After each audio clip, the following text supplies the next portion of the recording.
What's up guys, I'm TJ and you're watching 2-Bit Geek. Back with you today with another video about DC's New 52. We're in the third week, which puts us about halfway through all the number ones. But today I'm just going to be bringing you my picks for this week, starting out with Grifter.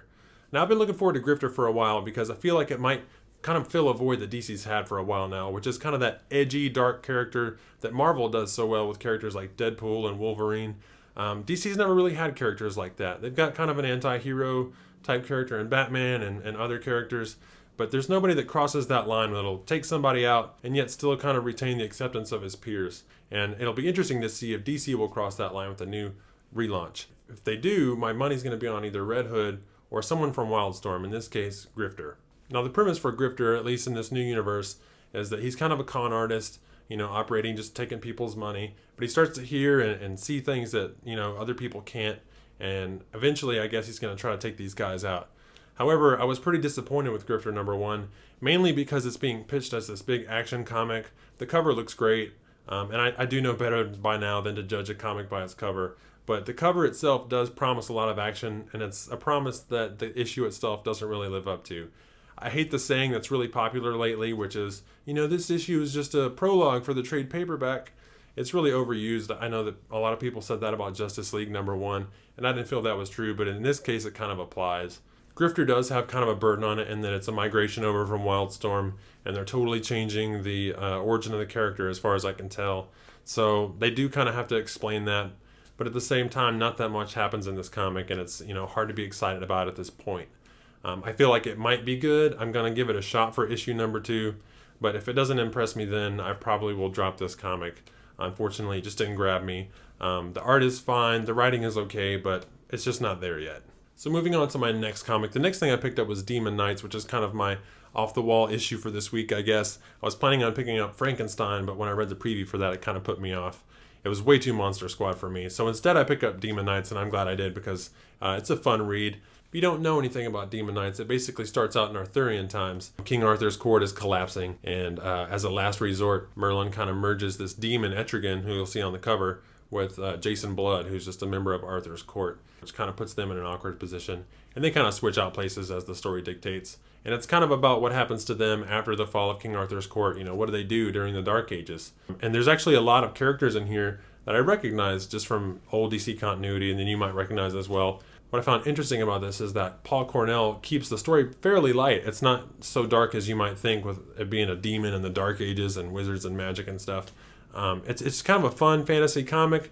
It doesn't take itself too seriously, and I think that's probably wise on the writer's part. Demon Knights also has a great look to it by an artist whose name I cannot pronounce, so I'm going to put it on the screen for you. But he does a great job of kind of not looking like superhero comics. It's got very detailed backgrounds. He really knows his stuff. He makes Etrigan look really cool, and this comic just has a good look to it. If you're looking for something that's not a superhero comic, I definitely recommend Demon Knights to you. As far as the story, like with a lot of these, it's hard to do a lot in issue #1. I can't say the story has blown me away so far, but I'm definitely hooked on this one. I do want to find out what happens next, so I will be picking up Demon Knights #2.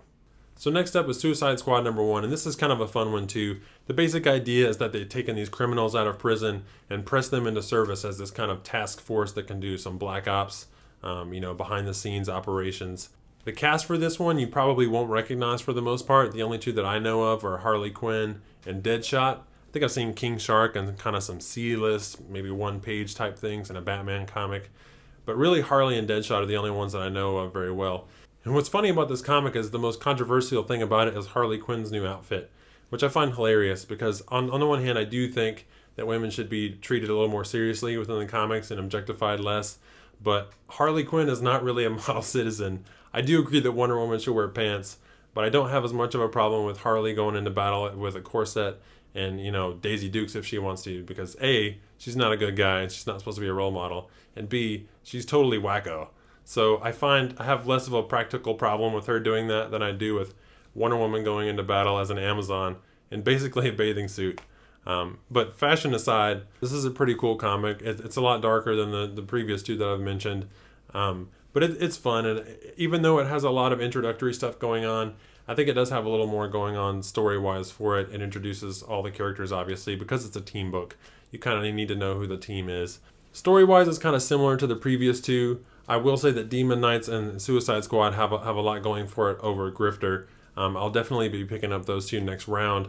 Now that brings me to my last pick of the week, which is my favorite pick of the week, and that's Mr. Terrific. I just think they did a really good job with this one. It's the very first time that the character Michael Holt has had his own comic all to himself. And they did a really good job of setting that up. His premise is basically that he's just this athletic, rich, really smart guy. They call him the world's third smartest man, which I'm not sure how they go about calculating. But he's basically kind of like a Batman character on that level, but without all the gothic baggage that comes with that. He's less towards the mysterious, dark criminal aspect of things, and more towards the science and technology aspect, which I think is just really cool. But this comic was just really well balanced across the board. The art is really good, once again by a guy whose name I can't pronounce, but it's very dynamic and it's got a lot of energy to it.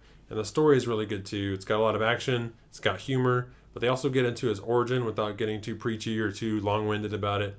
Just overall, a really well-balanced comic, and I hope they can keep this up because this is my pick of the week. I've really been hoping that Mr. Terrific would be kind of one of the breakout heroes of the New 52, and it looks like that's going to be the case. I hope these guys can keep it up, and I hope you guys enjoy it. So that's my picks for this week.